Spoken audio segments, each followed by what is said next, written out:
The Anderson estate stood as a monument to wealth and opulence. Its marble floors gleamed under the soft light of crystal chandeliers, while the scent of imported roses wafted through the halls. To the outside world, it was a paradise. To Chloe Anderson, it was a gilded cage. The morning sun streamed into Chloe's spacious bedroom, highlighting the silk drapes and intricately carved furniture. She lay sprawled on a velvet chaise lounge, scrolling idly through her phone. Her long auburn hair tumbled in loose waves, and her emerald green eyes glinted with boredom.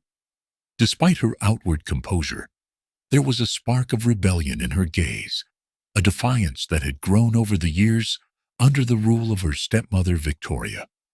A sharp knock interrupted her peace. "Miss Chloe." Anna's voice came from the other side of the door, firm yet hesitant. Anna, the Anderson family's loyal housekeeper, had worked there long before Victoria's arrival. "Your stepmother requests your presence in the study." Chloe groaned, tossing her phone onto a nearby table. "Tell her I'm busy." Anna hesitated. "Miss," she said, "it's urgent." Something about Anna's tone made Chloe pause. Rising from the chaise, she draped a silk robe over her shoulders, the soft fabric swishing as she strode toward the door. "Fine. Let's see what she wants this time." The grand staircase seemed to stretch endlessly as Chloe descended, her heels clicking against the polished marble.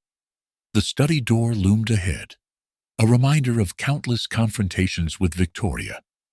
Pushing it open, she found her stepmother seated behind a massive oak desk, her posture poised and commanding. Victoria Anderson was the embodiment of elegance.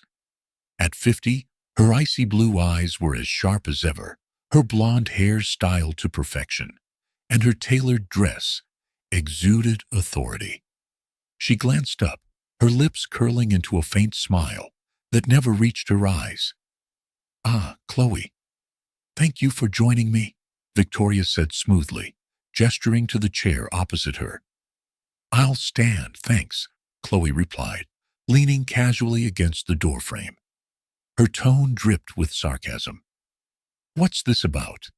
Another lecture on my lack of responsibility?" Victoria's smile tightened.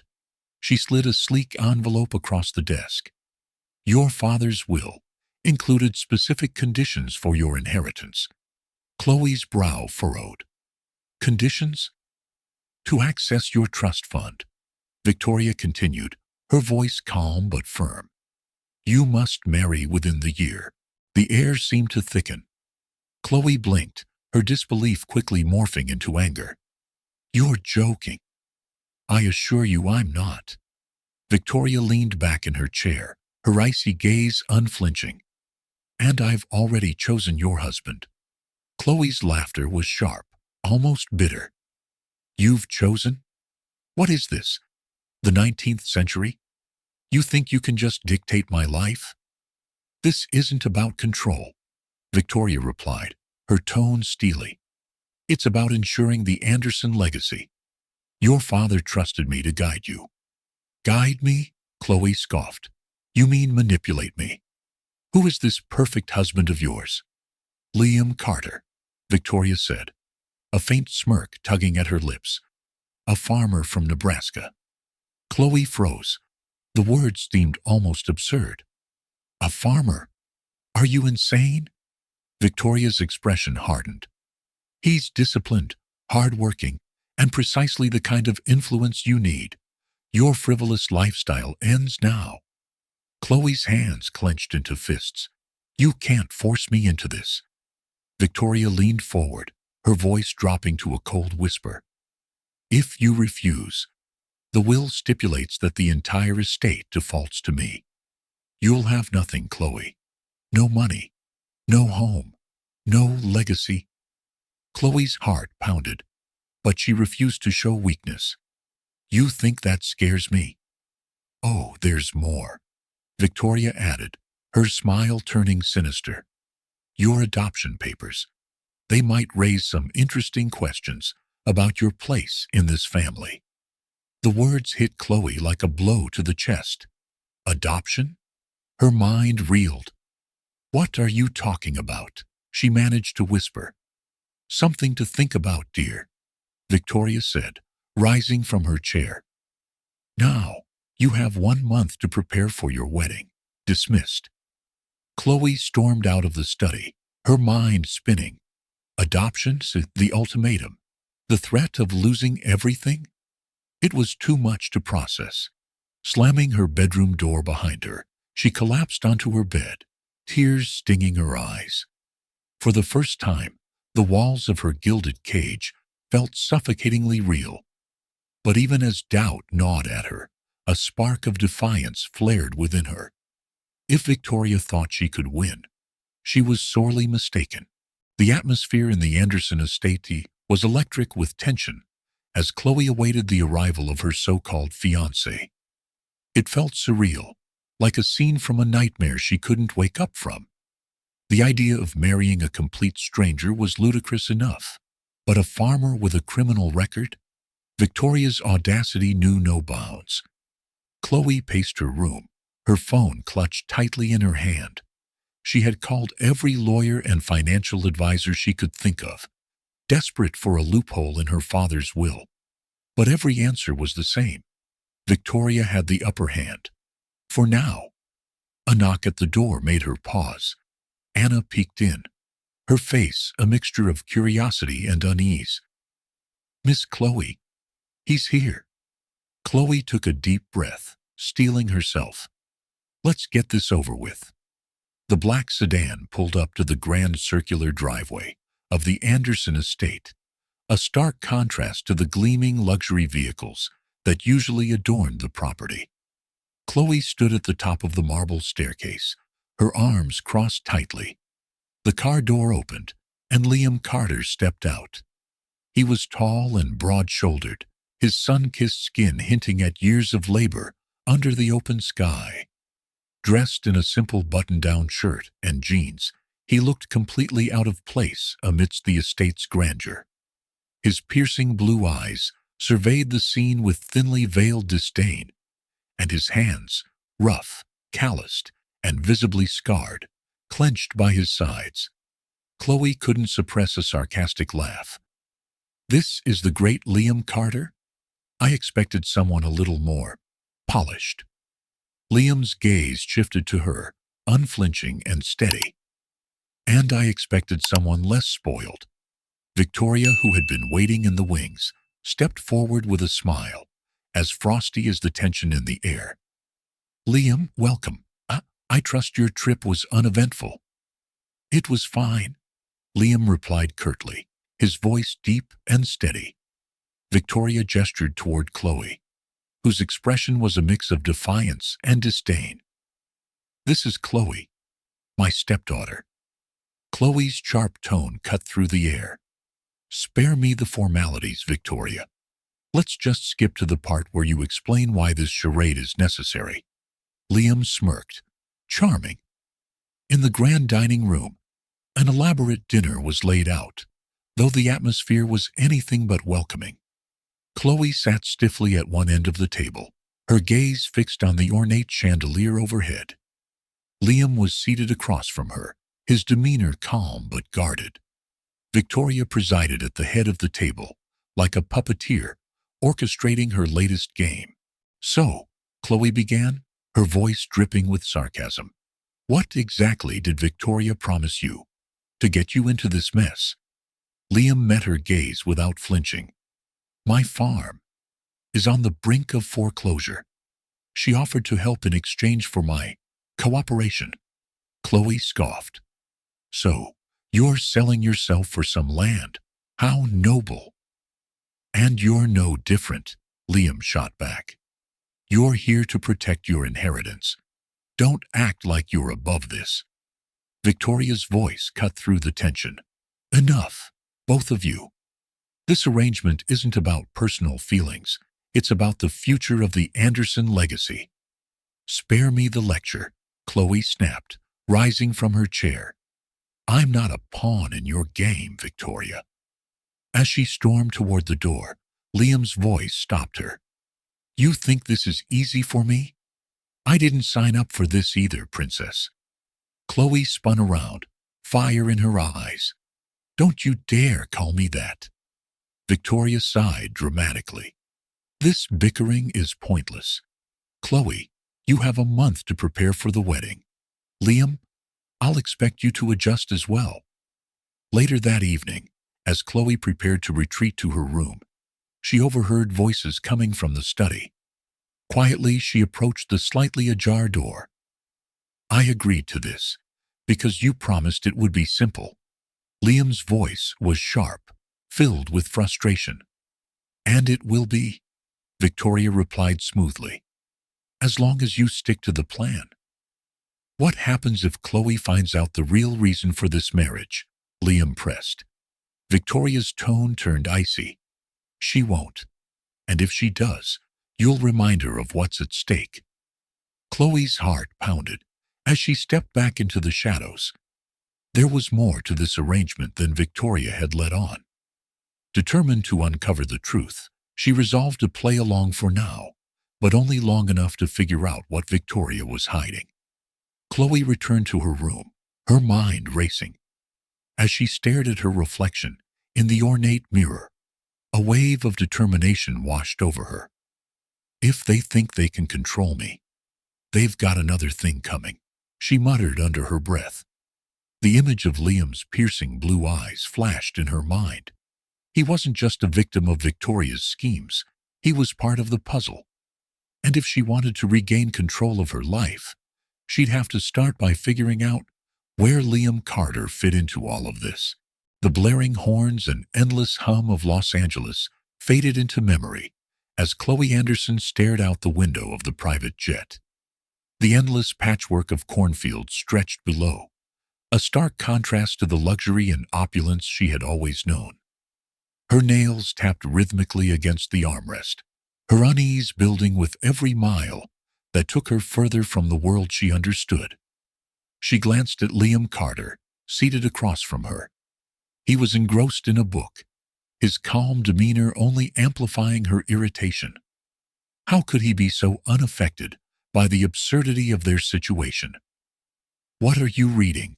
Chloe asked, her tone dripping with sarcasm. A guide to farming for dummies? Liam didn't look up. Nope, just trying to tune you out. The plane landed on a small airstrip outside Meadowbrook, Nebraska. The humid air and smell of fresh soil hit Chloe as she stepped onto the tarmac, her designer heels sinking into the uneven gravel. She grimaced, muttering to herself about the barbaric conditions. A battered pickup truck awaited them, its rusted exterior a sharp reminder that she was far from Beverly Hills. The driver, a weathered man in his 60s, with a kind smile, tipped his hat. Welcome to Meadowbrook, Miss Anderson. I'm Hank, Liam's uncle.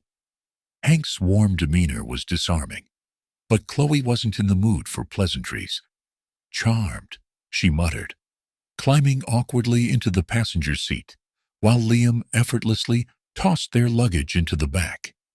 The drive to the farm was filled with Hank's enthusiastic chatter about the town, the upcoming harvest festival, and the challenges of rural life. Chloe barely listened, her attention drawn to the fields and barns that passed by. The scenery was idyllic, in a way she found almost unnerving. When they arrived, Chloe stepped out of the truck and took in her surroundings. The farmhouse was modest, its white paint peeling in places. A large red barn stood nearby, its doors slightly ajar, revealing tools and hay bales. Chickens roamed freely, clucking noisily, while a few cows grazed in the distance. This is it, Liam said, his tone neutral now as he grabbed their bags. Home, sweet home. Chloe raised an eyebrow. This place looks like it's one strong wind away from collapsing. It's got more character than any mansion in Beverly Hills, Liam retorted, brushing past her. Inside the farmhouse, the interior was as unassuming as its exterior. The furniture was old but sturdy, and the faint smell of wood smoke lingered in the air. The kitchen table was covered in papers, and a patched quilt adorned the living room sofa. Liam led Chloe upstairs to a small guest bedroom. "This is yours," he said, dropping her bag on the floor. The room had a twin bed, a wooden dresser, and a single window overlooking the fields. "It's cozy," Chloe said, forcing a polite smile. "It's functional," Liam replied. "Dinner's at 6. Don't be late." That evening, Chloe joined Liam and Hank at the dinner table. The meal, fried chicken, mashed potatoes, and green beans, was a far cry from the gourmet dishes she was accustomed to. She picked at her food, her appetite dampened by the day's events. "Not much of an eater, huh?" Hank asked, his tone friendly. "Just not used to farm food," Chloe replied, earning a quiet chuckle from Liam. "Don't worry," Liam said. "You'll either adapt or starve." Chloe shot him a glare, but said nothing, determined not to let him get under her skin. After dinner, she wandered outside, hoping for a moment of peace. The sun was setting, casting a warm orange glow over the fields. For a brief moment, she found herself mesmerized by the beauty of it all. But the tranquility was short-lived. "Don't wander too far," Liam called from the porch. "You might step in something you'll regret." Chloe sighed, returning to the house. This was going to be harder than she thought. The next morning, Chloe was rudely awakened by the sound of a rooster crowing. She groaned, pulling a pillow over her head, but the persistent noise forced her out of bed. She dressed quickly, opting for the most casual outfit she had, a pair of designer jeans and a silk blouse. Liam was waiting for her in the barn, holding a pair of work gloves. "Ready to get your hands dirty?"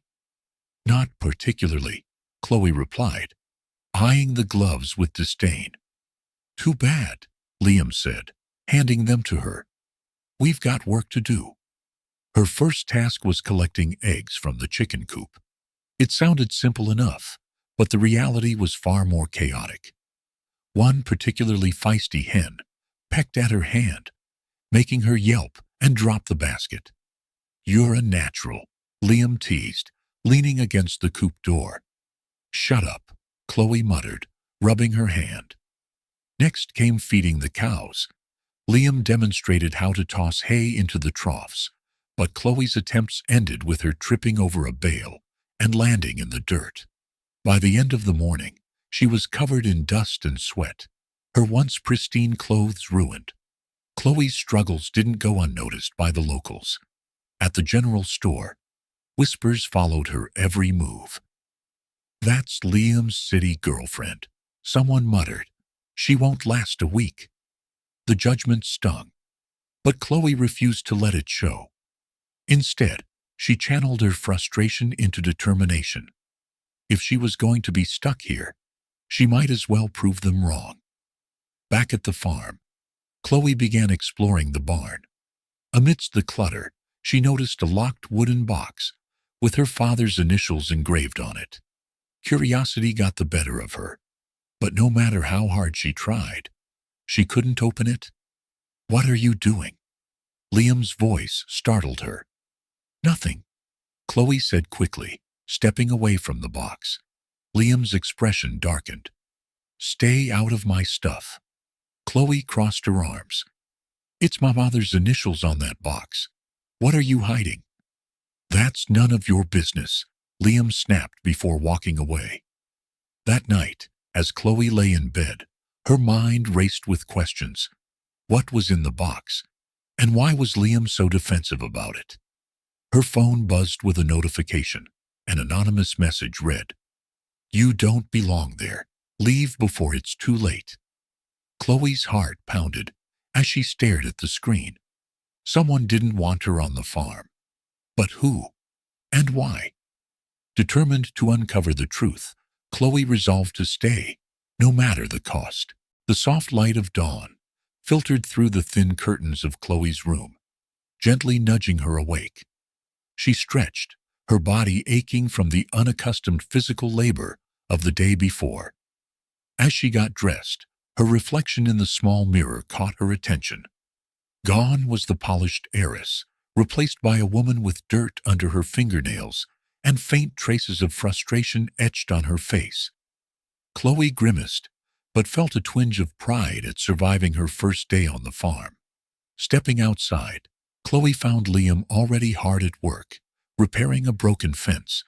He glanced up briefly, his usual smirk, replaced by a more neutral expression. "Morning," he said, tightening a bolt. "Hope you're ready. Today's no easier." Chloe rolled her eyes, but grabbed the gloves Liam had left for her on the porch. "I'm ready," she said, surprising herself with her own determination. They started with the morning chores, feeding the animals, gathering eggs, and inspecting the crops. Despite her initial reluctance, Chloe began to notice a rhythm to the work.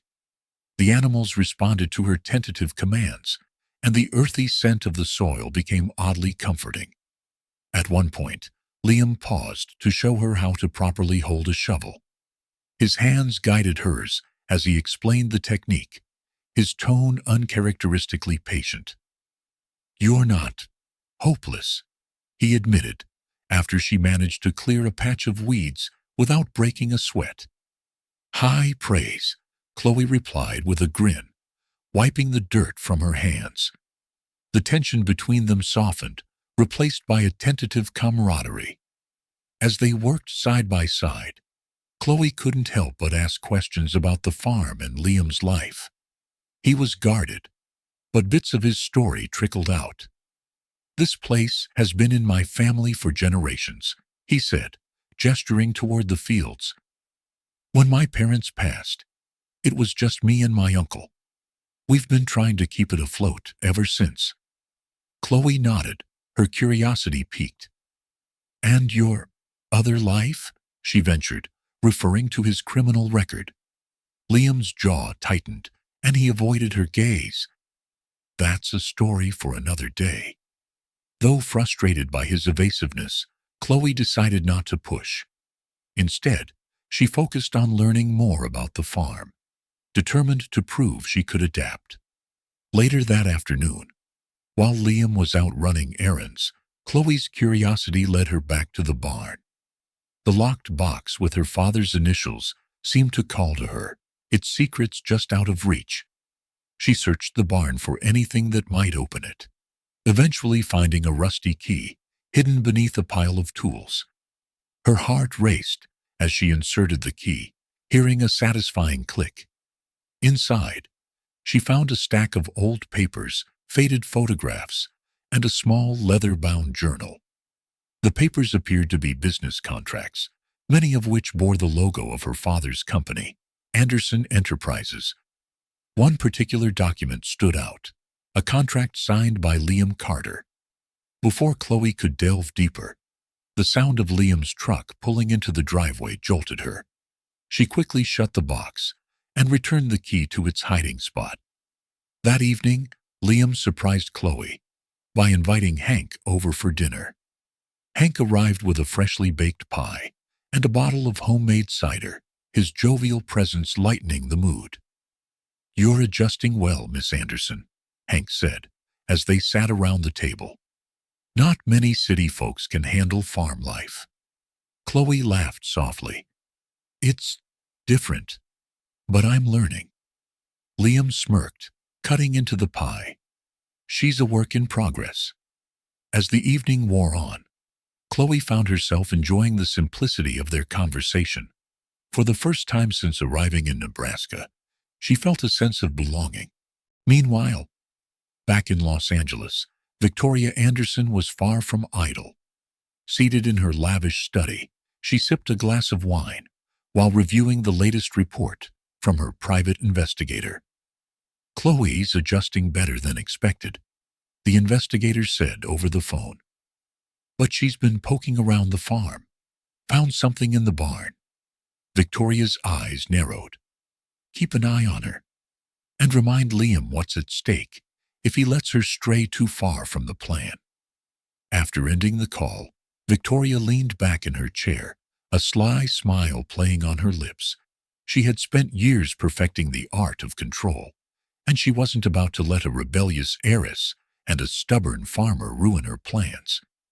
That night, Chloe found herself unable to sleep. The papers from the box weighed heavily on her mind. What connection could Liam have to her father's company? And why was he so intent on hiding it? Her thoughts were interrupted by a faint tapping at her window. Startled, she drew back the curtain to find nothing but darkness. Assuming it was the wind, she returned to her bed, only to notice an envelope slipped under her door. Her hands trembled as she opened it. Inside was a single piece of paper with a chilling message. "You don't belong here. Leave before it's too late." Chloe's mind raced. Who could have sent this? Victoria? One of the locals? Or someone else entirely? She resolved to confront Liam the next morning, determined to uncover the truth. As dawn broke, Chloe stepped outside, clutching the letter in her hand. She spotted Liam near the barn, his expression grim, as he studied the charred remnants of an old, partially burned fence post. "What's going on?" Chloe asked, holding up the letter. Liam looked up, his face a mix of anger and worry. "Something or someone doesn't want us digging too deep." "Us?" Chloe asked, her voice rising. "Liam, what are you hiding? I need to know the truth." Liam hesitated, his jaw tightening. "Not here. Not now." Before Chloe could press further, a loud crash came from the barn. They both turned to see a shadowy figure darting out of sight, leaving the barn doors swinging in the wind. "Stay here," Liam said, running toward the barn. But Chloe wasn't one to stay put. Gripping the letter tightly, she followed him, her heart pounding with both fear and determination. The morning sun stretched across the horizon, casting long shadows over the Nebraska farmland. The chill in the air did little to cool Chloe's growing unease as she replayed the events of the previous night in her mind. The letter, the mysterious crash in the barn, and Liam's evasiveness all pointed to one unsettling conclusion. There was more to this situation than anyone was letting on. Chloe found Liam in the kitchen, sipping a cup of coffee, his face drawn with tension. Without hesitation, she slapped the ominous letter onto the table. "Care to explain this?" she demanded. Liam's eyes flicked to the letter before returning to Chloe, his jaw tightening. "I don't know who sent it," he said evenly, though his knuckles whitened as he gripped his mug. "Don't lie to me, Liam," Chloe snapped. "You've been hiding things since I got here. The documents in the barn. This letter. I need the truth." For a moment, Liam looked as though he might crack, but instead, he shook his head. "You're better off not knowing." Chloe's frustration boiled over. "You don't get to decide that for me. This is my lemma too. And if Victoria has something to do with this, I need to know what I'm up against." Liam stood abruptly, his chair scraping against the floor. "Fine," he said through gritted teeth. "Meet me in the barn in an hour, but you'd better be ready for what you're asking." Meanwhile, back in Los Angeles, Victoria Anderson was preparing her next move. Seated in her opulent study, she pored over financial statements, her icy demeanor hiding the chaos brewing beneath the surface. Her private investigator, Alan Grayson, stood before her, delivering his latest report. "Chloe is digging where she shouldn't be," Grayson said, his voice measured. "She's starting to connect the dots about Anderson Enterprises and Liam Carter." Victoria smirked, swirling the wine in her glass. "Let her dig. She'll only find what I want her to." Grayson hesitated.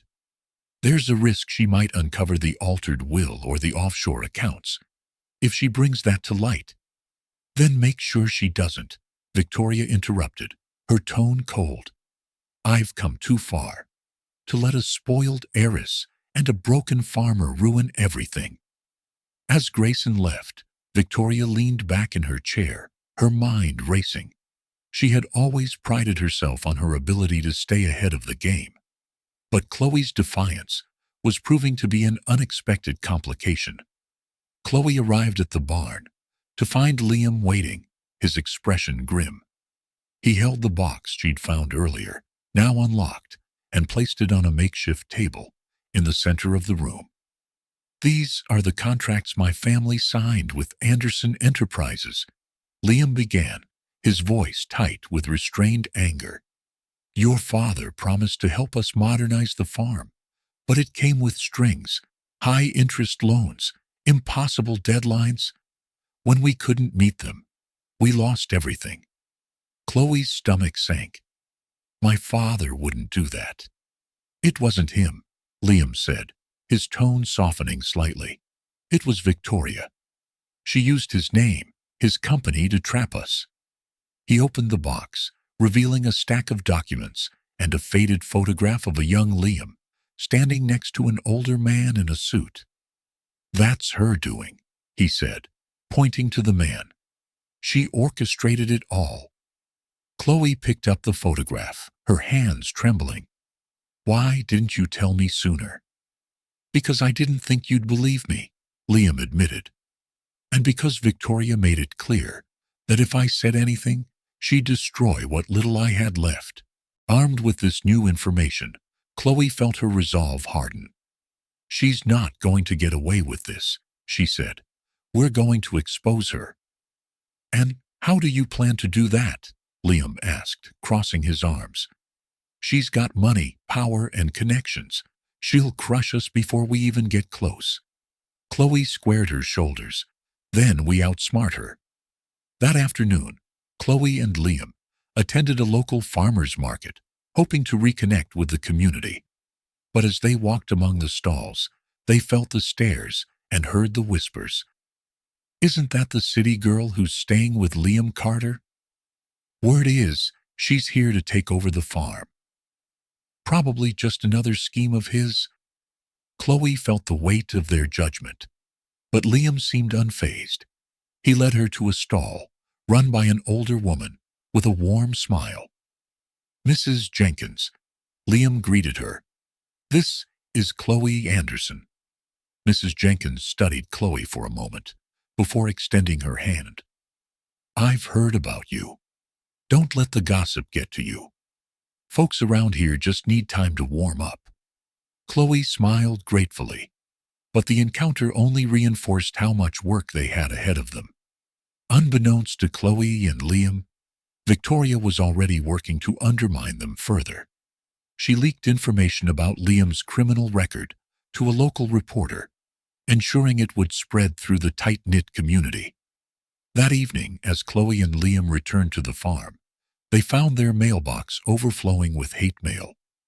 One letter in particular stood out, a fake eviction notice with a message scrawled across it: "Get out before it's too late." Determined not to let Victoria win, Chloe began digging into her father's will. With the help of Emily Harper, her father's former assistant, she uncovered discrepancies in the documents. Emily also shared a hidden note from Edward Anderson, expressing his suspicions about Victoria's ambitions. "She manipulated him," Emily said, her voice shaking. "Your father trusted her, and she used that trust to take over everything." Chloe felt a surge of anger, but also a renewed sense of purpose. "Then we used this to take her down." Just as Chloe and Liam began to build their case, disaster struck. One night, they awoke to the sound of shattering glass. Rushing outside, they found the barn vandalized, windows broken, equipment destroyed, and hateful messages spray-painted on the walls. "This is her," Chloe said, her voice trembling with rage. "She's trying to scare us." But instead of fear, Chloe felt a growing fire within her. She turned to Liam, her eyes blazing. "We rebuild, and we fight." As they began cleaning up the wreckage, Chloe noticed a faint glint of light coming from the tree line. She squinted, realizing it was the lens of a camera. Someone was watching them? Without a word, she grabbed Liam's arm and pointed toward the trees. "We're not alone," she whispered. Liam's jaw tightened as he followed her gaze. "Let's make sure they know we're not backing down." The morning sun barely crept through the blinds of the farmhouse as Chloe sat at the kitchen table, poring over the vandalism report she and Liam had filed the night before. Her mind raced, the chilling message spray-painted on the barn walls still etched in her memory. Across the room, Liam stood by the window, his posture rigid as he stared out at the fields, a storm of thoughts brewing behind his green eyes. "Are you going to tell me the truth now?" Chloe asked, breaking the tense silence. Liam turned, his jaw clenched. "The truth about what?" "About what you're hiding," Chloe said firmly, pushing back her chair. "The letters, the photos, the vandalism. It's all connected. If we're going to stand a chance against Victoria, I need to know everything." Liam hesitated, his fingers tapping against the windowsill. "You don't understand what you're asking, Chloe." "Then help me understand," she urged, her voice softening. "We're in this together, whether you like it or not." Finally, Liam sighed, his shoulders slumping in defeat. "Fine," he said. "You want the truth? Let's go for a drive."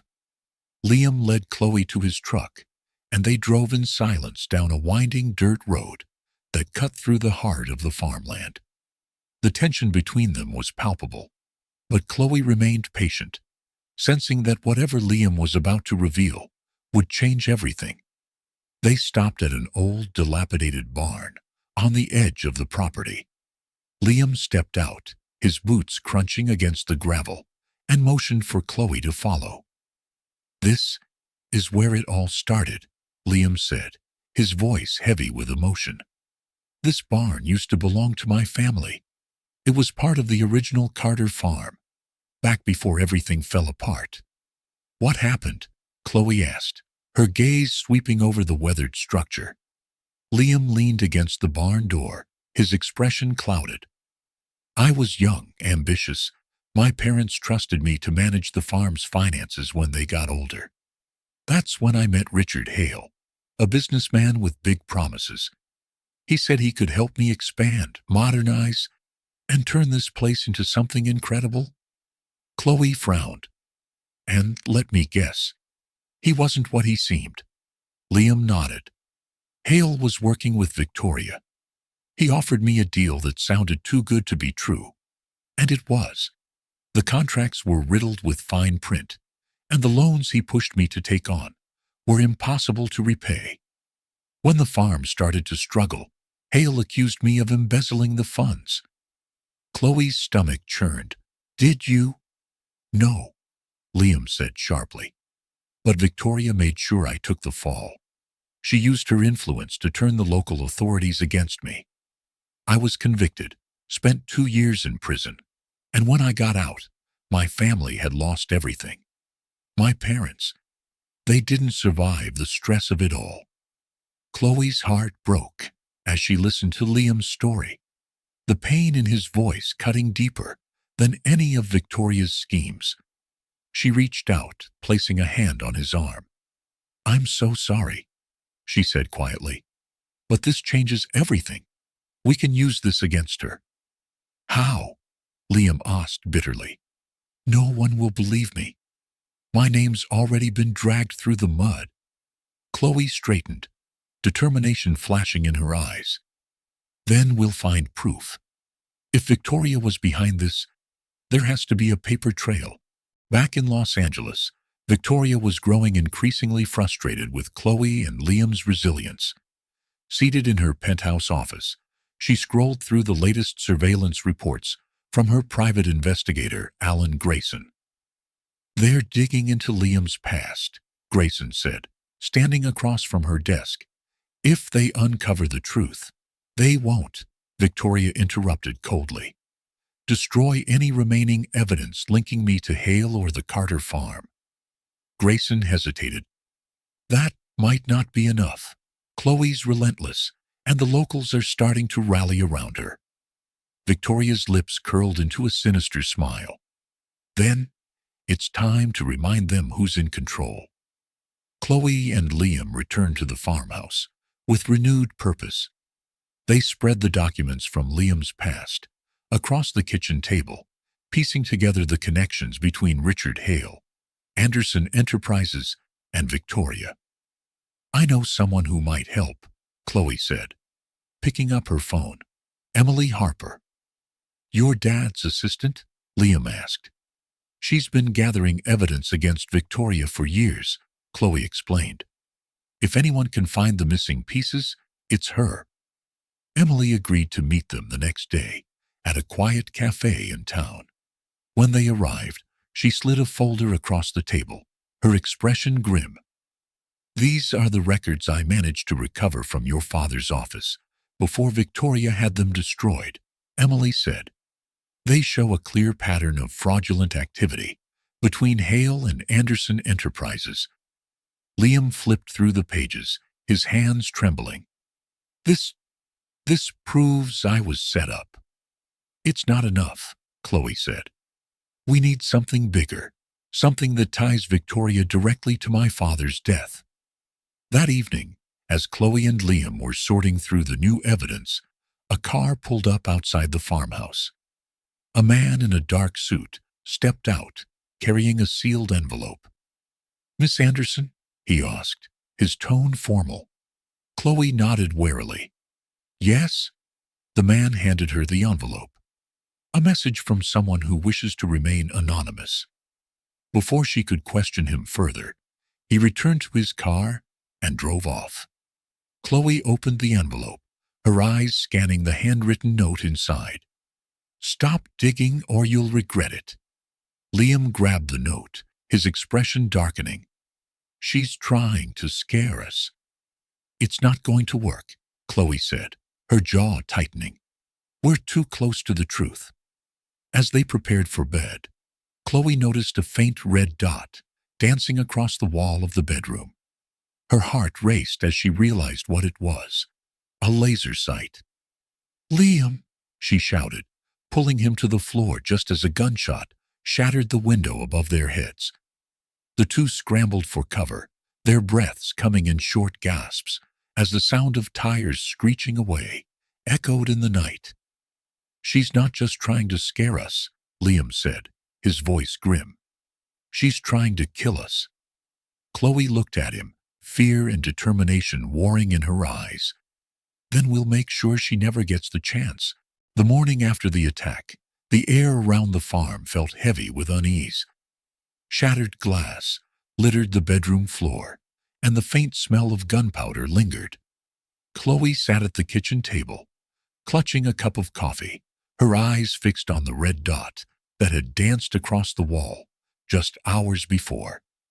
Liam stood by the window, his jaw tight as he scanned the horizon. "We can't stay here," Chloe said, breaking the tense silence. "It's not safe." Liam turned to her, his green eyes filled with a mixture of frustration and determination. "And where would we go, Chloe? Running won't stop her." "She's escalating, Liam," Chloe countered. "First the threats, then the vandalism, and now this. What's next?" Liam placed a reassuring hand on her shoulder. "We're not going to let her win, but we need help." Chloe nodded, her resolve hardening. "I'll call Grace. She'll know what to do." Later that afternoon, Grace Whitmore arrived at the farm. The sharp-eyed lawyer surveyed the damage with a grim expression. "This isn't just about intimidation," Grace said, crossing her arms. "She's trying to make you look vulnerable, to isolate you." "And it's working," Chloe admitted. "The community is already on edge. If they think we're a liability, they'll turn on us." Liam finished, his voice heavy. Grace pulled out a folder from her bag and spread its contents across the table. "Then we'll hit back harder. I've been digging into Victoria's financial dealings. She's funneled millions into offshore accounts through shell corporations. If we can prove her connection to the hitman, it'll be a fatal blow." Chloe studied the documents, her heart racing. This is enough to get her arrested. Maybe, Grace said cautiously. But Victoria doesn't play fair. She'll retaliate. Meanwhile, in Los Angeles, Victoria was already setting her next move in motion. Seated in her opulent study, she spoke into her phone, her tone icy and controlled. "I want everything on Liam Carter," she instructed her private investigator, Alan Grayson. "Dig up his past, fabricate what you need, and make sure it's damning." Grayson hesitated. "Fabricate? That's risky. If it comes back to us, it won't," Victoria snapped. "Do your job, or I'll find someone who will." Victoria hung up and leaned back in her chair, a satisfied smirk playing on her lips. "Let's see how long you last, Chloe." 2 days later, as Chloe and Liam were working in the barn, a convoy of police cars pulled into the driveway. Officers stepped out, their expressions grim. "Liam Carter?" the lead officer called out. Liam stepped forward, confusion etched on his face. "That's me." "You're under arrest for fraud and embezzlement," the officer said, pulling out a pair of handcuffs. "What?" Chloe exclaimed, rushing forward. "This is ridiculous. He didn't do anything." The officer ignored her, reciting Liam's rights as he secured the handcuffs. Liam turned to Chloe, his expression calm despite the chaos. "Don't let this stop you," he said softly. "Find the truth." As the police car drove away, Chloe stood in the driveway, her fists clenched. "She's framing him," she whispered, "and I'm not going to let her get away with it." Chloe wasted no time. She called Grace and Emily, who met her at the farmhouse that evening. Together, they pored over the evidence Victoria had fabricated. "This is amateur work," Grace said, flipping through the files. "She's desperate. Desperate or not, it's working," Chloe said. "The town's already gossiping. If we don't clear his name fast, we'll lose everything." Emily placed a comforting hand on Chloe's arm. "We'll find a way. Your father taught me to always have a backup plan." Chloe looked up, her eyes narrowing. "Then, let's use his plan against her." Emily retrieved a box of documents she had saved from Edward Anderson's office. Among them was a series of emails between Edward and his lawyer, detailing his suspicions about Victoria. "He was going to cut her out of the will," Emily explained. "He knew she was plotting against him." "And she killed him before he could," Chloe said, her voice shaking.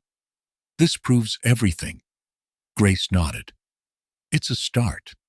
But we need something that ties her directly to the fraud and the attack on Liam." Chloe decided to dig deeper into Victoria's past. With Emily's help, she tracked down an old associate of Victoria's, a disgruntled former employee who had been fired under suspicious circumstances. The man, a middle-aged accountant named Robert Hayes, was hesitant at first. "You're asking me to go up against Victoria Anderson?" he said, shaking his head. "She'll destroy me."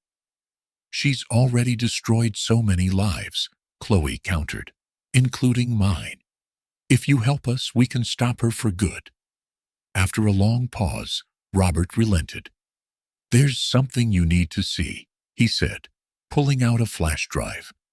"These are the financial records she ordered me to falsify." Later that night, Chloe was sorting through Robert's files when she stumbled upon a video. Her heart pounded as she clicked play. The footage showed a heated argument between Victoria and her father in his study. Victoria's voice was sharp and venomous. "You think you can just cut me out?" she spat. "I've sacrificed too much for this family." Edward's response was calm but firm. "Your greed is destroying everything I built. I won't let you ruin Chloe's future." Victoria stepped closer, her tone dropping to a menacing whisper. "You'll regret this." The video ended, leaving Chloe staring at the screen, her blood running cold. "This is it," she murmured. "This is what we need." The next morning, Chloe and Grace met with the district attorney to present the video and financial records. As they left the office, Chloe's phone buzzed with a message. "You've gone too far. This ends now." Chloe showed the message to Grace, her jaw tightening. "She's scared." "And that makes her dangerous," Grace said. "Be careful, Chloe. She won't go down without a fight." Back at the farmhouse, Chloe sat by the window, staring out at the horizon. The fight was far from over, but for the first time, she felt hope. The quiet of the Nebraska farm was a stark contrast to the storm raging in Chloe's heart. With Liam behind bars and Victoria tightening her grip, Chloe knew she couldn't afford a single misstep. Every decision, every ally, and every piece of evidence mattered now more than ever. Chloe sat in the farmhouse kitchen, flipping through a tattered notebook filled with her father's old contacts. She paused on a familiar name, Grace Whitmore. The sharp, no-nonsense lawyer had been a trusted confidant of her father. Grace had always been known for her ability to dismantle even the most complex legal webs. "Grace is our best shot," Chloe muttered, dialing the number. The phone rang twice before Grace answered, her voice as calm and commanding as Chloe remembered. "Whitmore speaking?" "Grace, it's Chloe Anderson," she said, her voice steady despite her racing heart. "I need your help." An hour later, Grace arrived at the farm. Dressed in a tailored blazer and carrying a leather briefcase, she exuded confidence. Her piercing gray eyes scanned the room before settling on Chloe. "Victoria's playing dirty," Grace said, setting her briefcase on the table. "But she's left a trail. I've been tracking her financial dealings for years. If we can expose her connections, we can clear Liam's name and take her down." Chloe nodded, her determination renewed. "Then, let's get started." Meanwhile, the community's trust in Chloe and Liam had been shaken. Victoria's smear campaign had spread like wildfire, and whispers of suspicion filled the town. Chloe knew she needed to act quickly to regain their support. She decided to host an open farm day, inviting locals to see the changes she and Liam had made. Flyers were distributed, and Chloe spent days preparing the farm for the event. She wanted to show the community that the farm wasn't just a business, it was a symbol of resilience and hope. On the day of the event, neighbors arrived in droves. The smell of fresh-baked bread and grilled vegetables filled the air as Chloe led tours through the fields. She explained their sustainable practices, shared stories of the farm's transformation, and offered free samples of their organic produce. "You're really turning this place around," said Martha Jenkins, the elderly woman from next door. "I misjudged you, Chloe." "Thank you," Chloe said, her voice thick with emotion. "I just want to make this farm something the community can be proud of." The event ended with a sense of renewed camaraderie. Chloe felt a flicker of hope as she watched neighbors linger, chatting and laughing in the golden evening light. But Victoria wasn't about to let Chloe's success go unchecked. From her Los Angeles penthouse, she orchestrated a new wave of attacks. She instructed Alan Grayson to leak fabricated evidence tying Liam to embezzlement schemes. Photos of Liam with known criminals appeared in local newspapers, and rumors began circulating that he had laundered money through the farm. Chloe's phone buzzed incessantly, with calls from reporters demanding statements. Each headline felt like a blow, but she refused to back down. "Let them talk," Chloe said to Grace during a late-night strategy session. "We'll hit them with the truth when they least expect it." Grace's investigation began to yield results. She uncovered a hidden bank account in Victoria's name, connected to offshore transactions and payments to shell corporations. Among the records was a transfer to a pharmaceutical company linked to Edward Anderson's mysterious illness. "This is the break we needed," Grace said, showing Chloe the documents. "If we can tie this to your father's death, it could change everything." Chloe stared at the evidence, her hands trembling. "She killed him," she whispered. "She destroyed everything just to take control." Determined to expose Victoria, Chloe and Grace met with a local journalist willing to publish their findings. But as they left the meeting, Chloe noticed a black SUV idling at the edge of the parking lot. The hairs on the back of her neck stood up as the vehicle began to follow them. "Stay calm," Grace said, gripping the steering wheel tightly. "We'll lose them." The SUV tailed them through winding country roads, its headlights glaring in the rearview mirror. Grace took a sharp turn onto a dirt path, kicking up a cloud of dust that obscured their pursuer's view. The SUV skidded to a halt, and Grace pressed on, not stopping until they were back at the farm. "We can't let this scare us," Chloe said, her voice firm despite her shaking hands. "Victoria wants us to back off. That means we're getting close." To counter Victoria's influence in the community, Chloe launched a petition to protect the farm. She explained her plans to turn it into a hub for sustainable agriculture and provide jobs for locals. Within days, hundreds of signatures poured in, and the petition gained traction online. One evening, as Chloe was collecting signatures at a town meeting, a farmer named Bill Turner approached her. "I used to think you were just some spoiled heiress," Bill admitted. "But you've proven me wrong. If you need anything, you've got my support." Chloe smiled, her resolve strengthening. "Thank you, Bill. That means more than you know." Just as things began to turn around, Chloe received an anonymous tip about a safety deposit box linked to her father. The sender claimed it contained critical evidence against Victoria. Chloe and Grace went to the bank the next morning. After verifying her identity, Chloe was handed a small metal box. Inside, she found a stack of documents, a journal belonging to her father, and a USB drive. The journal was filled with Edward's notes about Victoria's manipulations, including her attempts to discredit him. But it was the USB drive that held the most damning evidence. A recorded conversation between Victoria and one of her associates discussing plans to alter Edward's will. "She's been planning this for years," Chloe said, her voice trembling with anger. "She's not going to get away with it." That evening, Chloe returned to the farm, the safety deposit box clutched tightly in her hands. As she walked through the front door, her phone buzzed with a message. "You're making a mistake.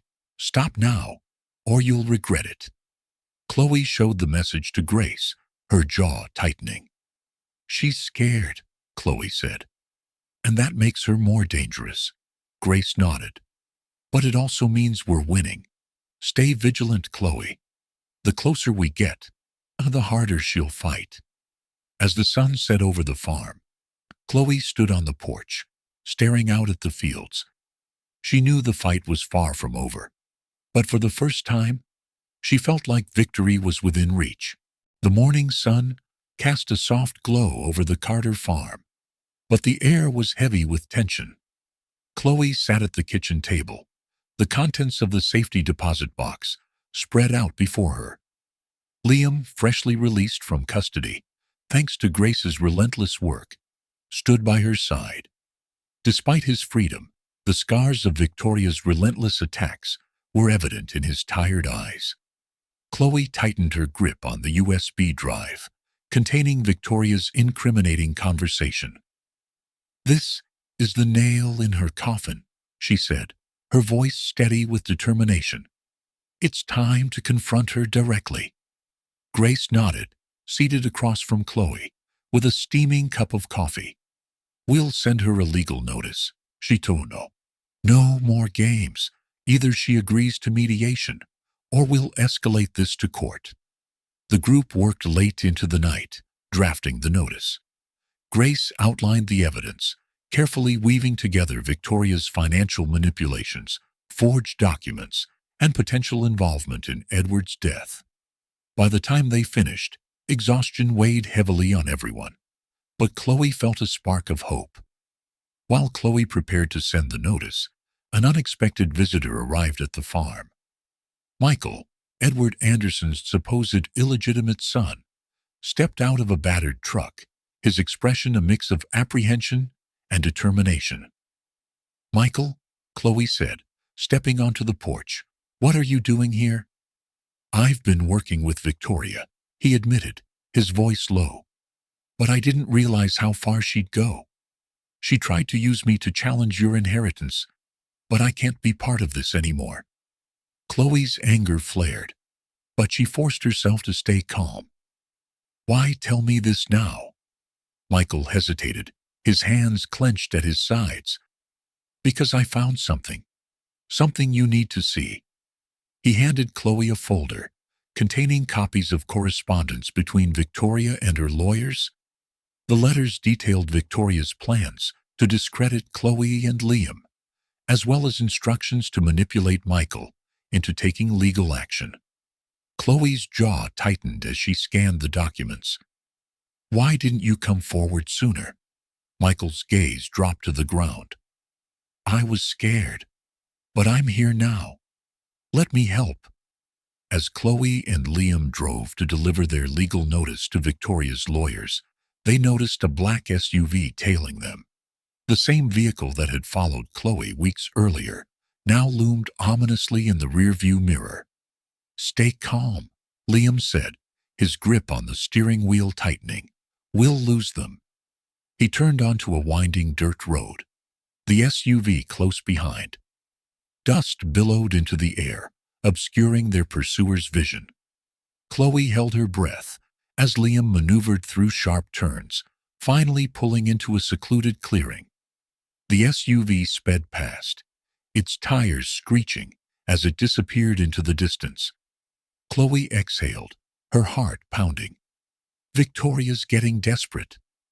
Back at the farm, Chloe knew they needed to rally more allies. She organized a town meeting to address the rumors Victoria had spread and to present her vision for the farm's future. The community hall was packed with skeptical faces. Chloe stood at the podium, her hands gripping the edges for support. "I know many of you have questions about me and Liam," she began. "And I won't pretend we haven't made mistakes, but this farm isn't just a piece of land. It's a chance to build something better for all of us." She outlined her plans for sustainable farming practices, job creation, and community workshops.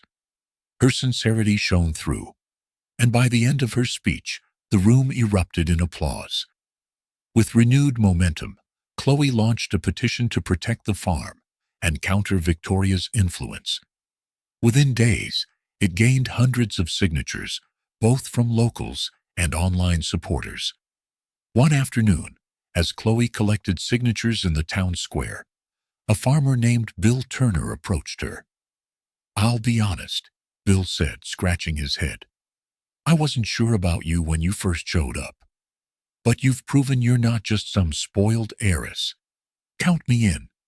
Chloe smiled, gratitude welling up inside her. "Thank you, Bill. That means more than you know."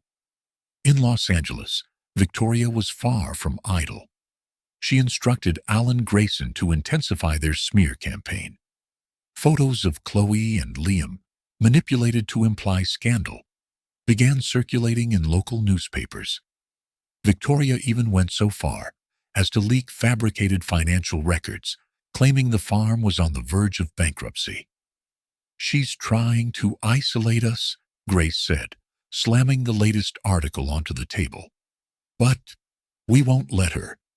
Chloe's anonymous tip about the safety deposit box proved to be another turning point.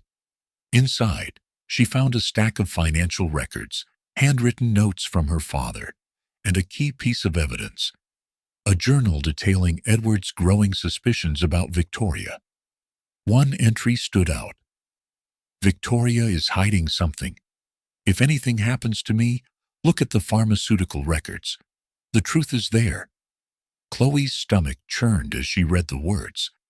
She knew he was onto her, she said, and she made sure he couldn't expose her. That night, as Chloe prepared to share the new evidence with Grace, her phone buzzed with a text message. It was from an unknown number. "You're getting too close. Stop, or you'll regret it." Chloe stared at the screen, her pulse quickening. She showed the message to Liam, who placed a protective hand on her shoulder. "She's scared," Liam said. "That means we're winning." "But it also means she's more dangerous than ever," Chloe replied, her voice firm. "We need to be ready for whatever she throws at us." As the moon cast a silvery light over the farm, Chloe stood on the porch, staring out at the horizon. The battle was far from over, but her resolve had never been stronger. The morning fog hung low over the Carter farm. As Chloe stepped onto the porch, the cool air biting at her cheeks. The text from the previous night still weighed heavily on her mind, a constant reminder of Victoria's reach and desperation. Liam joined her, his presence a calming anchor. "We're close, Chloe," he said, handing her a steaming mug of coffee. She wouldn't be this reckless if she wasn't running out of options. Chloe nodded, her eyes scanning the horizon. "That doesn't make her any less dangerous." Later that morning, Chloe, Liam, and Michael gathered in the study, poring over the documents from the safety deposit box. Edward Anderson's journal sat open on the desk, its pages filled with cryptic notes about Victoria's schemes. "This entry," Michael said, pointing to a page, "mentions a company called Genesis Pharmaceuticals. Does that mean anything to you?" Chloe shook her head. "No, but it's worth investigating." Grace, who had joined the meeting via video call, leaned forward on the screen. "Genesis Pharmaceuticals has a shady reputation. There have been whispers about illegal drug trials and off-the-books dealings. If Edward was digging into them, it's no wonder Victoria wanted him silenced." Michael flipped through more papers, pulling out a letter addressed to Edward from a whistleblower within Genesis. The letter detailed a drug the company had developed, a compound capable of mimicking natural causes of death. The timeline matched Edward's sudden decline. Chloe's stomach churned. "This proves she was behind his death. We need to get this to the authorities." As Chloe and her team worked to piece together their case, a surprising invitation arrived. A letter embossed with gold trim invited Chloe to attend a high-profile charity gala hosted by Victoria in Los Angeles. The message was clear. Victoria wanted to meet on her terms. "This screams trap," Liam said, tossing the invitation onto the table. Chloe smirked. "Exactly. Which is why we're going." Michael frowned. "Are you sure that's a good idea?" "No," Chloe admitted. "But we can't pass up the chance to confront her publicly. If she wants to play games, we'll play to win." The night of the gala arrived, and Chloe stepped into the lavish ballroom, dressed in a sleek black gown that exuded confidence. The chandeliers overhead glittered like stars, and the hum of polite conversation filled the air. Victoria was at the center of it all, her ice-cold composure as intimidating as ever. When Chloe entered, their eyes locked across the room, and Victoria's lips curved into a sly smile. "Chloe," she said smoothly as they approached each other, "how lovely to see you." "Cut the act, Victoria," Chloe said, her tone sharp. "We both know why I'm here." Victoria's smile faltered for a brief moment before she recovered. "I don't know what you mean, dear." Chloe leaned in, lowering her voice. "I know about Genesis Pharmaceuticals. I know about the drug. And I know you killed my father." The color drained from Victoria's face, but she quickly regained her composure. "Careful with your accusations, Chloe. You wouldn't want to embarrass yourself in front of all these people. Chloe smirked. Oh, I plan to do much more than that. Chloe made her way to the stage, cutting through the crowd with Liam and Michael at her side. The room quieted as she stepped up to the microphone. Thank you all for being here tonight, she began, her voice steady. This foundation was built on the legacy of my father, Edward Anderson, a legacy that has been tainted by lies and betrayal. Gasps rippled through the audience as Chloe outlined Victoria's manipulation, her involvement with Genesis Pharmaceuticals, and the evidence from Edward's journal. Chloe's words were razor-sharp, her passion undeniable. Victoria, seated at a table near the stage, stood abruptly. "This is slander," she shouted, her icy demeanor cracking. "It's the truth," Chloe shot back, "and I have the proof to back it up." At that moment, Emily Harper entered the ballrooms, holding a USB drive. "And I'm here to corroborate it," she said, her voice carrying through the rooms. "I worked for Edward Anderson for years. I have recordings of Victoria threatening him."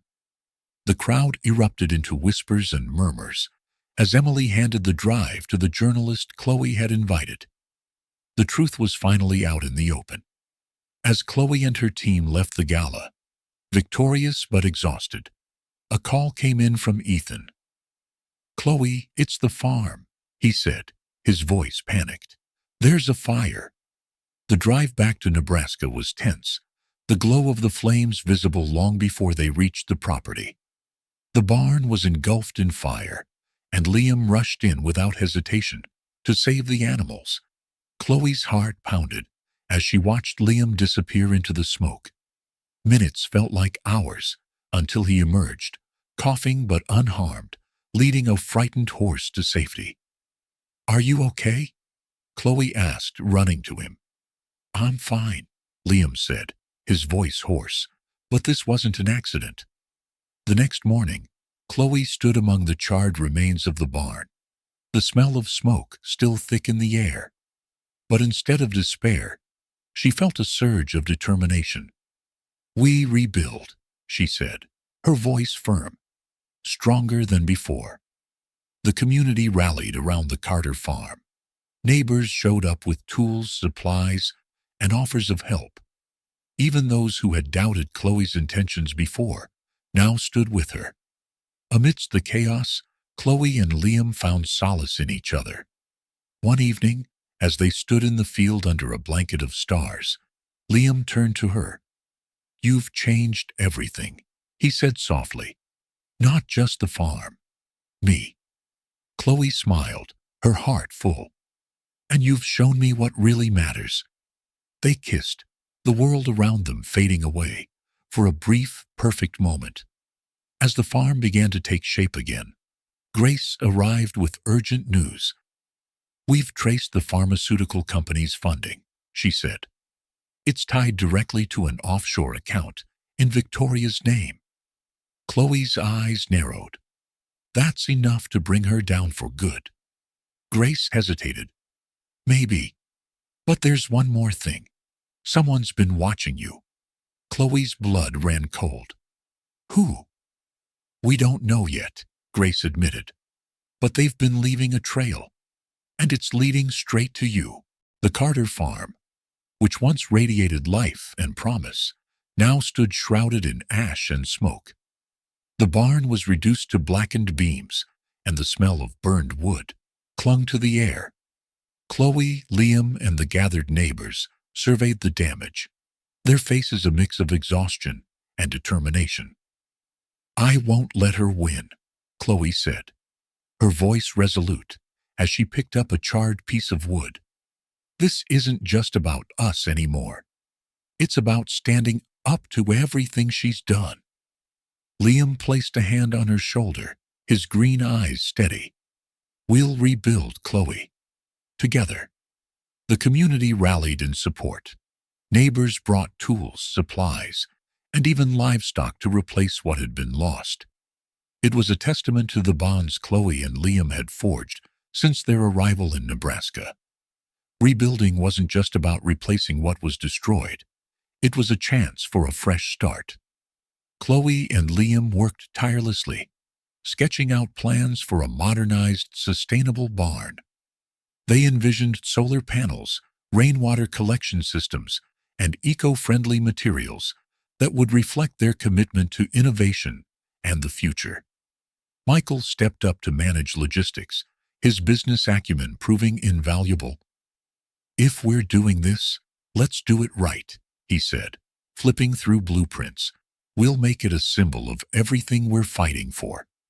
Chloe nodded, a statement that we're not backing down. Meanwhile, Grace's investigation into Genesis Pharmaceuticals continued to yield results. She arrived at the farm with a folder full of new evidence, her expression both triumphant and cautious.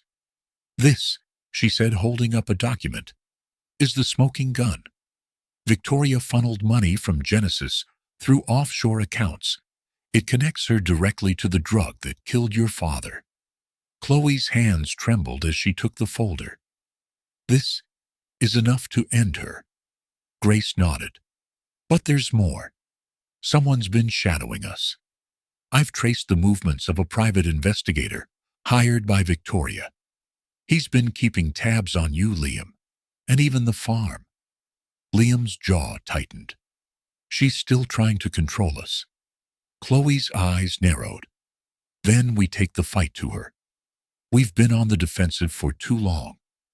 As the farm reconstruction gained momentum, Chloe and Liam decided to host another community gathering. It was a chance to thank their neighbors and rebuild trust that Victoria had tried to erode. The event was held under the shade of the old oak tree, its sturdy branches a symbol of resilience. Tables were laden with fresh produce, homemade pies, and lemonade. Children played near the newly sprouted vegetable garden, their laughter a welcome sound after weeks of tension. Martha Jenkins, the elderly neighbor who had become one of Chloe's fiercest supporters, raised her glass in a toast. "To Chloe and Liam," she said, her voice strong despite her age. "You've shown us what courage and determination look like." The crowd erupted in cheers, and Chloe felt a surge of hope. For the first time in weeks, she allowed herself to believe that they could truly win. That hope was short-lived. Late one night, Chloe was awakened by the sound of shuffling outside her window. Peering into the darkness, she saw the glint of a flashlight near the remains of the barn. She woke Liam, and together they crept outside, armed with nothing but a flashlight and a heavy wrench. As they approached, a figure darted into the shadows. "Hey!" Liam shouted, giving chase. Chloe followed, her heart pounding. They cornered the intruder near the edge of the property. It was Alan Grayson, Victoria's private investigator. His smirk was infuriatingly smug, even as Liam grabbed him by the collar. "You've got a lot of nerve showing up here," Liam growled. Grayson shrugged. "Just doing my job." "What job?" Chloe demanded. "Burning down our barn? Spying on us?" "I don't start fires," Grayson said, his tone cool. "But I do collect information. And let's just say, Victoria isn't done with you yet." Before they could question him further, Grayson broke free and vanished into the night. Amidst the chaos, Chloe and Liam found solace in their growing bond. One evening, as they worked late into the night, Chloe paused to watch Liam repairing a fence. The firelight cast shadows across his face, highlighting the quiet strength she had come to rely on. "You know," she said, leaning against the post, "when this all started, I thought you were the last person I could ever trust." Liam looked up, his expression softening. "And now? Now you're the person I trust the most." He smiled, stepping closer. "Funny how life works, huh?" They shared a quiet moment, the weight of their struggles momentarily lifting. The next day, Grace called with urgent news. "Victoria's lawyers are trying to suppress the evidence we've gathered. They've filed motions to delay the trial." Chloe's frustration boiled over. She's trying to outlast us, to wear us down. Grace's voice was firm. Then we don't let her. I've reached out to the press. If she wants to play dirty, we'll make sure the public knows the truth. Chloe agreed. She and Liam recorded a video detailing their journey, their struggles, and the evidence they had against Victoria. The video went viral, drawing widespread attention and rallying support from people across the country. As the farm neared completion, Chloe and Liam stood together, surveying their work. The new barn stood tall, its solar panels gleaming in the sunlight. It was more than a structure. It was a symbol of everything they had overcome. This isn't just a farm anymore, Chloe said. It's a statement, a promise that we won't back down. Liam nodded, his arm around her shoulders. And it's just the beginning. That evening, as they celebrated with the community, Chloe's phone buzzed with a message. It was from an unknown number, and it contained a single line. You think you've won, but the game has just begun. Chloe's heart sank as she showed the message to Liam. She's not done, she whispered. Liam's expression hardened. Neither are we. The following morning, the Carter farm was buzzing with the energy of a community renewed by hope. But inside the farmhouse, Chloe and Liam were consumed by a darker mission. Grace had called with news that could be the turning point in their battle against Victoria. Genesis Pharmaceuticals, Grace said over the speakerphone, her voice steady despite the weight of her words. They're the link we've been missing. Victoria's dealings with them aren't just financial. They're lethal. Chloe clenched her fists. You're saying they're connected to my father's death? More than connected, Grace replied. I've tracked payments from Victoria's offshore accounts to a researcher at Genesis. They were working on a drug known to mimic natural causes of death. The timeline matches your father's sudden illness perfectly. Liam placed a hand on Chloe's shoulder. We need proof. Grace paused. There's a whistleblower, someone from Genesis, who reached out anonymously. They've agreed to meet, but it's risky. Victoria's people are watching. Chloe straightened, determination flashing in her eyes. Set it up. The whistleblower, a middle-aged man named Dr. Samuel Hayes, agreed to meet Chloe and Liam at a diner off a deserted highway. They arrived early, the tension between them thick as they scanned the parking lot for anything suspicious. Dr. Hayes entered, his demeanor nervous but resolute. He wore a weathered coat and clutched a briefcase tightly. Thank you for meeting us, Chloe said, as they settled into a booth at the back of the diner. We know this is a risk for you. Dr. Hayes glanced around, lowering his voice. You have no idea. Genesis Pharmaceuticals isn't just a corporation. It's a machine. They have powerful friends, and Victoria Davis is one of them. He opened the briefcase, pulling out a stack of documents. These are research notes, payment records, and internal memos. They detail how Victoria orchestrated the use of a prototype drug on Edward Anderson. She made it look like a sudden heart failure. Chloe's hands trembled as she flipped through the papers. Why would she do this? Power, Dr. Hayes replied simply. Your father was planning to cut her out of the business. She couldn't afford to let that happen. Liam leaned forward. What about Genesis? Why would they agree to this? Money and influence, Hayes said bitterly. Victoria promised them funding and access to her network. They didn't care about the ethics. As they left the diner, Chloe clutched the briefcase like a lifeline. But their relief was short-lived. A black SUV had been idling in the parking lot, and as Chloe and Liam approached their car, the SUV roared to life and sped toward them. Get in, Liam shouted, shoving Chloe into the passenger seat before jumping behind the wheel. The SUV followed closely as Liam weaved through the narrow back roads, his knuckles white on the steering wheel. Chloe clung to the documents, her heart pounding. They know. They're not going to stop us, Liam growled. Finally, after a tense chase, Liam veered onto a dirt path, hidden by overgrown trees. They killed the headlights and waited in silence as the SUV roared past, unaware of their hiding spot.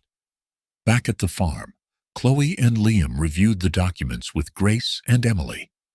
The evidence was damning, but presenting it would be dangerous. We have enough to expose both Victoria and Genesis, Grace said. But this is a powerful corporation. They'll come after us with everything they have. Chloe nodded. We'll need allies, journalists, lawmakers, anyone who can help shine a light on this. They reached out to investigative journalist Maria Lopez, a relentless reporter known for uncovering corporate corruption. When Maria arrived at the farm, she listened intently to Chloe's story, her sharp eyes darting over the evidence. This is big, Maria said, tapping a memo from Genesis. If we can verify this, it'll make headlines. But you need to be prepared for the fallout. We've been preparing for months, Liam replied. We just need someone to listen. Meanwhile, in her opulent mansion, Victoria was unraveling. Her network of loyalists was shrinking as the pressure mounted. Alan Grayson, her private investigator, delivered the latest update with a grim expression. Chloe's working with the press, he said. If that story gets out, you're finished. Victoria's calm facade cracked. Then stop it. Leak something, create a distraction. Anything to shift the narrative. Grayson hesitated. There's only so much we can do. If Genesis turns on you, they won't, Victoria snapped. I've protected them as much as they've protected me. But in her heart, she knew the walls were closing in. Maria's expose hit the newsstands 2 weeks later. The article detailed Genesis's unethical practices and Victoria's role in Edward Anderson's death. Accompanied by damning documents and interviews with Dr. Hayes, the story sparked outrage. Social media erupted with calls for justice. Protesters gathered outside Genesis headquarters, demanding accountability. Chloe watched the news coverage with a mixture of relief and anxiety. They know the truth now, she said to Liam. But this fight isn't over. Victoria, cornered but defiant, retaliated by targeting Liam directly. She leaked fabricated evidence, suggesting he was complicit in Genesis's schemes. Reporters swarmed the farm, and the community's support wavered. Chloe stood by Liam, her voice unwavering as she addressed the media. These accusations are lies, she declared. Victoria Davis has spent her life manipulating and destroying those who stand in her way. We won't let her win. That evening, as Chloe and Liam sat on the porch, Liam's phone buzzed with a text message. The sender was unknown, but the message was clear. Stay out of this, or you'll lose everything. Liam showed the message to Chloe, his expression grim. She's getting desperate. Chloe's jaw tightened. Good. Desperation makes people sloppy. We'll use it against her. But deep down, she knew the stakes had never been higher. The morning air was crisp, but the tension at the Carter farm was palpable. Chloe stared at the anonymous text message on Liam's phone, the words burning into her mind. Stay out of this, or you'll lose everything. Liam's jaw was tight as he placed the phone on the table. She's running out of moves, but she's still dangerous. Chloe leaned forward, determination flickering in her green eyes. This only proves we're getting close. Victoria's afraid, and she should be. Grace chimed in via speakerphone. The message is a scare tactic, but it's also a warning. Victoria knows you're gathering momentum, and she'll do anything to derail you. We need to stay ahead of her.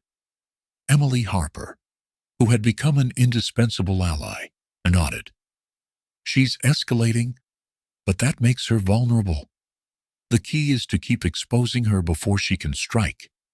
Victoria's desperation became clearer with every passing day. Her dwindling influence pushed her to take drastic measures, including targeting Emily Harper. Grace had uncovered evidence that Victoria had hired someone to find and silence Emily, and the news sent shockwaves through the group.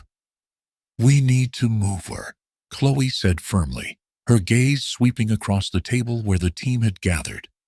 "If Emily stays here, she's a sitting duck." Emily, though visibly shaken, refused to back down. "I've come this far, Chloe. I'm not running now." Michael stepped forward, his protective instincts kicking in. "She's not running. She's being smart. We can hide her somewhere safe while we finalize the case." Liam agreed. "I know a place, a cabin in the hills. It's remote and off the grid. No one will find her there." That evening, Michael and Emily left, under the cover of darkness, their departure orchestrated like a covert mission. As their car disappeared down the road, Chloe and Liam stood silently, the weight of their decision pressing down on them. "She's risking everything for this," Chloe murmured. "So are you," Liam replied, his voice steady. "And I'm not letting anything happen to you." Back at the farm, the fallout from Victoria's latest attacks was evident.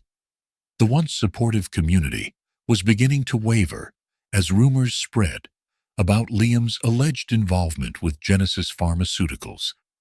A few neighbors, previously allies, now kept their distance, their trust eroded by Victoria's manipulations. During a trip to town, Chloe and Liam felt the shift. Conversations quieted as they entered the general store, and a group of locals avoided eye contact. One man muttered loud enough for them to hear, "Can't trust people who hide secrets." Liam's fists clenched, but Chloe placed a calming hand on his arm. "Let them talk," she said. "We know the truth." Determined to win back the community's trust, Chloe proposed a bold move. "We need to be transparent," she told Liam and Grace during a strategy meeting. "Let's host a town hall. Answer their questions, show them who we really are." The town hall was held in the barn, now partially rebuilt after the fire. Strings of lights hung from the rafters, casting a warm glow over the gathered crowd. Chloe stood at the front, her heart pounding as she faced the skeptical eyes of her neighbors. "I know there's been a lot of talk," she began, her voice steady despite her nerves. "And I know some of you have questions about me, about Liam, and about what we're doing here." For the next hour, Chloe laid everything bare. She detailed the evidence against Victoria, the lengths her stepmother had gone to in order to discredit them, and the truth about Liam's past. Liam stepped forward, his voice calm but resolute. "I made mistakes, but I paid for them. What I won't do is let those mistakes define me, or destroy the future Chloe and I are building here." A hush fell over the crowd, as Michael, who had returned briefly for the event, shared his perspective. "This farm isn't just land. It's a symbol of resilience and hope. Chloe and Liam aren't just fighting for themselves. They're fighting for all of us." By the end of the night, the atmosphere had shifted. A few locals approached Chloe and Liam, offering cautious words of support. It wasn't a complete victory, but it was a start. In her Los Angeles penthouse, Victoria was livid, watching the town hall unfold on a live stream provided by one of her spies. She seethed with rage. "Grayson," she snapped, pacing the length of her lavish study. "I don't care what it takes. I want this shut down. Permanently." Grayson hesitated. "Their lawyer is airtight. Every move they make is calculated. We can't risk another direct attack without exposing ourselves." Then don't attack them directly, Victoria hissed. Attack everything they care about. 2 days later, Chloe and Liam were driving back from a meeting with Grace when they noticed a car following them. It was subtle at first, a dark sedan, maintaining just enough distance to blend in. But as they turned onto the rural road leading to the farm, the sedan accelerated, closing the gap. Liam's grip on the wheel tightened. Hold on. He veered onto a narrow dirt path, the car jolting as he navigated the uneven terrain. The sedan followed, its headlights glaring in the rearview mirror. Who are they? Chloe asked, her voice tense. My guess? Victoria's goons, Liam replied grimly. As the path narrowed, Liam made a sudden sharp turn, pulling the car behind a cluster of dense trees. They killed the engine and waited, hearts pounding as the sedan sped past. Chloe exhaled shakily. She's not giving up. No, Liam said, his jaw set. But neither are we. That evening back at the farm, Chloe received a call from Maria Lopez, the investigative journalist who had published the exposé on Genesis. We have a problem, Maria said, her tone urgent. One of my sources has gone missing. He had evidence that could take Genesis and Victoria down for good. Chloe's blood ran cold. What kind of evidence? Enough to put them both behind bars, Maria replied. But if they've silenced him, we might be running out of time. Chloe ended the call and turned to Liam, her resolve hardening. They're playing dirty, but they don't know who they're up against. Liam nodded, his gaze meeting hers. Whatever happens, we're in this together. But as they prepared for the next step, a shadowy figure watched the farmhouse from a distance, a chilling reminder that the battle was far from over. The morning sun streamed through the courthouse windows, illuminating the tense faces of everyone gathered. Chloe Anderson, dressed in a tailored navy suit, exuded determination as she stood with her legal team. Beside her, Liam Carter, Michael Anderson, and Grace Whitmore formed an unwavering wall of support. This was it, the culmination of months of battles, betrayals, and sacrifices. Victoria Anderson entered the courtroom, her composure as icy as ever. Dressed impeccably in designer attire, she gave no indication of the pressure mounting against her. But Chloe saw the cracks beneath her polished exterior, a fleeting twitch of her lips, the stiffness in her stride. The once untouchable matriarch was now on the defensive. The presiding judge, a stern woman with a no-nonsense demeanor, called the court to order. The air crackled with anticipation as the trial commenced. Grace rose, her commanding presence filling the room. Your Honor, ladies and gentlemen of the jury, this case is about greed, manipulation, and a web of lies spun by one woman, Victoria Anderson. My client, Chloe Anderson, is here today not only to protect her rightful inheritance, but to expose the criminal actions that have plagued her family for years. We will prove beyond a shadow of a doubt that Victoria manipulated Edward Anderson's will, embezzled millions, and orchestrated a scheme to discredit and silence those who stood in her way. Victoria's lawyer, Richard Lawson, smirked as he stood to deliver his rebuttal. The defense will demonstrate that these accusations are nothing more than baseless claims from a disgruntled stepdaughter. Victoria Anderson is a respected philanthropist and businesswoman, not the villain she's being painted as. Chloe clenched her fists beneath the table. The battle lines were drawn, and the stakes had never been higher. The prosecution's first witness was Emily Harper, Edward's former assistant. She recounted the suspicious changes in Edward's behavior leading up to his death and presented emails in which Edward expressed concerns about Victoria's intentions. Mr. Anderson feared for his legacy, Emily testified. He planned to revise his will to ensure Chloe received full control of the estate, but Victoria intervened before he could finalize the changes. Grace presented these emails to the court, their damning contents sending ripples through the room.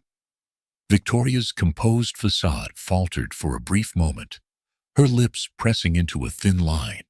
Next, Michael Anderson took the stand, his testimony shedding light on Victoria's coercion. She approached me with promises of wealth if I sided with her. When I refused, she turned to threats, using my past struggles as leverage. The defense attempted to discredit Michael by bringing up his estranged relationship with Edward, but Michael held his ground. I may have had my issues with my father, but I would never betray him or my sister. The trial's turning point came when Grace introduced the contents of Edward's hidden journal. The entries detailed Edward's suspicions that Victoria was poisoning him, as well as his plans to confront her. The courtroom fell silent as Grace read aloud Edward's final entry. If anything happens to me, Victoria is behind it. Chloe must know the truth. As the journal was passed to the jury, Chloe felt a surge of vindication. Her father's voice was finally being heard. But the most damning evidence came from the whistleblower Chloe and Michael had located, a former employee of Genesis Pharmaceuticals. Taking the stand under heavy security, the whistleblower described how Victoria had procured a rare drug known to mimic natural causes of death. She instructed me to make it undetectable, the whistleblower testified. I didn't realize the full extent of her plan until after Edward Anderson's death. The defense scrambled to refute the claims, but the combination of testimony, emails, and financial records painted an undeniable picture of Victoria's guilt. As the prosecution rested its case, Victoria's team resorted to desperate tactics. Richard Lawson accused Chloe of orchestrating a smear campaign out of spite. He questioned her ability to manage the estate, highlighting her initial reluctance to embrace farm life. Grace countered with a powerful cross-examination, painting Chloe as a resilient woman who had risen above adversity. She presented evidence of Chloe's success in turning the Carter farm into a thriving business and her leadership in establishing Edward's Legacy Foundation. She's not just preserving her father's legacy, Grace declared. She's expanding it in ways he would have been proud of. After days of intense arguments and emotional testimony, the jury retired to deliberate. The courtroom buzzed with anticipation as Chloe, Liam, and their team waited for the verdict. When the jury returned, the foreperson's voice rang out. We find the defendant, Victoria Anderson, guilty on all charges. Relief and triumph washed over Chloe as the courtroom erupted in murmurs. Victoria's face remained stone-like, but her clenched jaw betrayed her inner turmoil. As officers escorted her away, she turned to Chloe, her voice low but venomous. This isn't over. Chloe met her stepmother's glare with unflinching resolve. Yes, it is. Back in Nebraska, the news of Victoria's conviction spread quickly. The community, now fully behind Chloe and Liam, gathered at the farm to celebrate. The event was a testament to the bonds they had forged and the battles they had won together. Liam raised a toast, his arm around Chloe. To resilience, to truth, and to building a future we can all be proud of.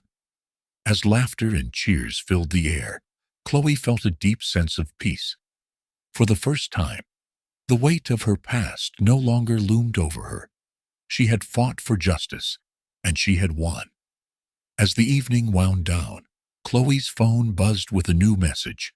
The sender was unknown, and the text read, "You may have won this battle, but the war isn't over." Chloe's smile faded as she showed the message to Liam. It looks like Victoria wasn't working alone. Liam's expression hardened. Then we'll face whatever comes next. Together. The camera panned out, capturing the serene beauty of the Carter farm under a starlit sky. But the sense of foreboding lingered, a reminder that while one chapter had closed, the fight was far from over. The morning after the celebration at the Carter farm, Chloe Anderson stood on the front porch, gazing out at the golden fields stretching to the horizon. The soft hum of farm life surrounded her, from the distant clucking of chickens to the gentle rustling of the cornfields in the breeze. It was a serene contrast to the chaos she had faced just weeks earlier. Liam Carter emerged from the barn, wiping his hands on a rag. "You've been quiet this morning," he said, his voice laced with concern. Chloe smiled faintly, turning to face him. "Just taking it all in. For the first time in months, I feel like I can breathe. But that message last night..." Her voice trailed off, the ominous text still fresh in her mind. "We'll deal with it," Liam said firmly, stepping closer. "Whatever it is, we've faced worse, together." Chloe nodded, finding comfort in his steady presence. "I just want to focus on the future now, on the farm, on us," with Victoria Anderson's conviction behind them. Chloe and Liam threw themselves into building a future they could be proud of. The farm, once a struggling operation, was now a beacon of innovation and community spirit. Chloe's business acumen combined with Liam's farming expertise had transformed the property into a thriving hub. They introduced new sustainable practices, including crop rotation and organic fertilizers, and expanded their product line to include homemade jams, artisan breads, and hand-spun wool from their sheep. The local community embraced the changes, flocking to the farm's new market every weekend. Chloe also focused on Edward's Legacy Foundation, using her inheritance to establish scholarships for young farmers and fund research into sustainable agriculture. The foundation's flagship initiative, Roots of Change, aimed to provide education and resources to struggling farmers across the country. At a press conference to announce the program, Chloe stood at the podium, her voice filled with conviction. "This isn't just about preserving my father's legacy. It's about creating a future where farmers can thrive, where the land is protected, and where communities can come together."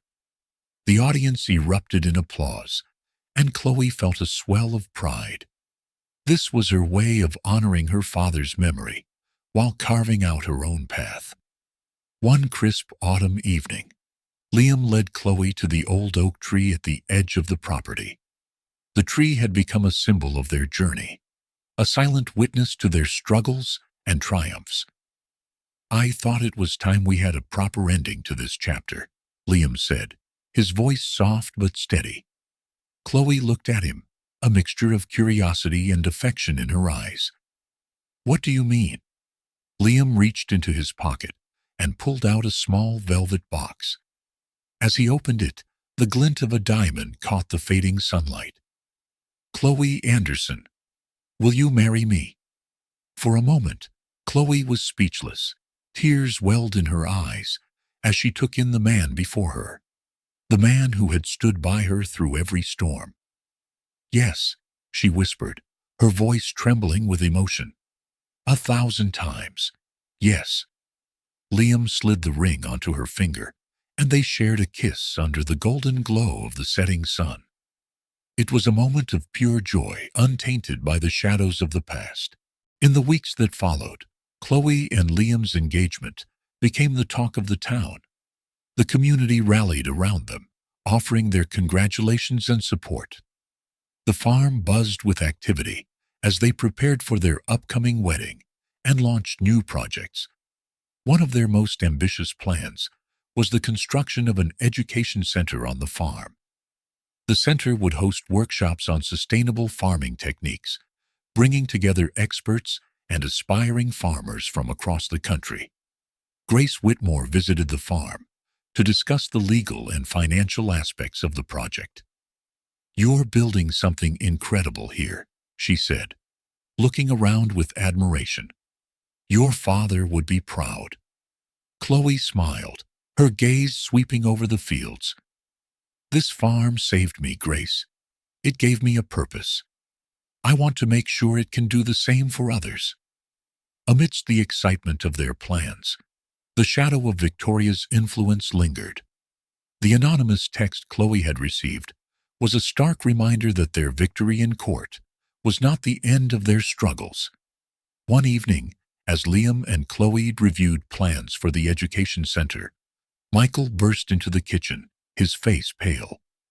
"We've got a problem," he said, holding up a newspaper. The headline read, "Victoria Anderson's allies seek to overturn conviction." Chloe's heart sank as she scanned the article. Victoria's remaining associates were launching a campaign to challenge the evidence presented at her trial. They claimed to have uncovered new information that could exonerate her. "She's not giving up," Chloe said, her voice trembling with frustration. "She'll do anything to regain her power." Liam placed a reassuring hand on her shoulder. "Then we'll fight her again. We've come too far to let her win." Determined to counter Victoria's allies, Chloe and Liam organized a town meeting to rally support. The barn was packed with neighbors, friends, and local leaders, all eager to hear how they could help. "We've fought too hard to let her undo everything," Chloe said, her voice filled with passion. "This farm isn't just my home.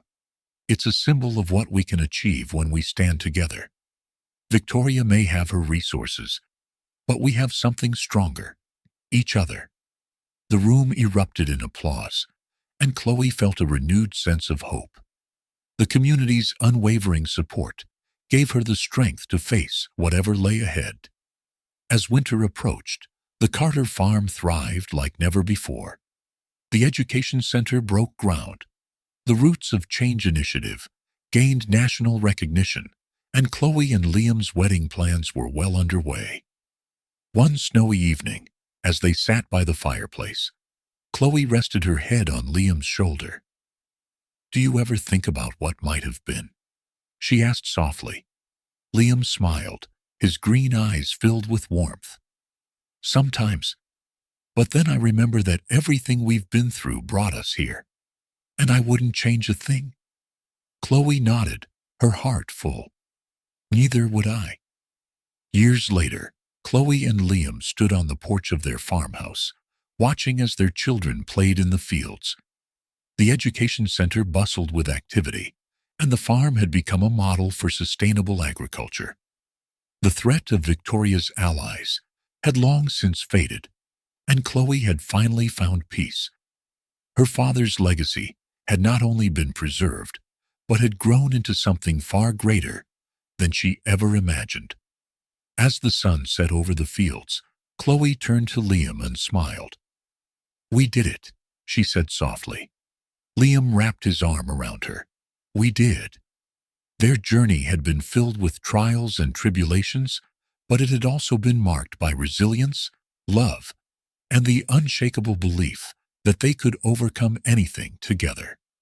As the Carter farm finds its peace, and Chloe and Liam's love story becomes a testament to resilience, we're reminded that even in the darkest times, hope can grow if we nurture it. But what would you have done in Chloe's shoes? Could you have walked away from luxury to fight for what truly mattered? Would you risk everything to protect your family and legacy? We'd love to hear your thoughts. Drop a comment below and share your perspective. Your stories and reflections inspire us to keep bringing these heartfelt tales to life. And don't stop here. This is just one chapter of many. Hit that subscribe button and turn on notifications so you won't miss the next story of courage, redemption, and unexpected twists that remind us all of what it means to be human. Until next time, stay hopeful, stay strong, and remember, the best stories are the ones we live every day. See you soon.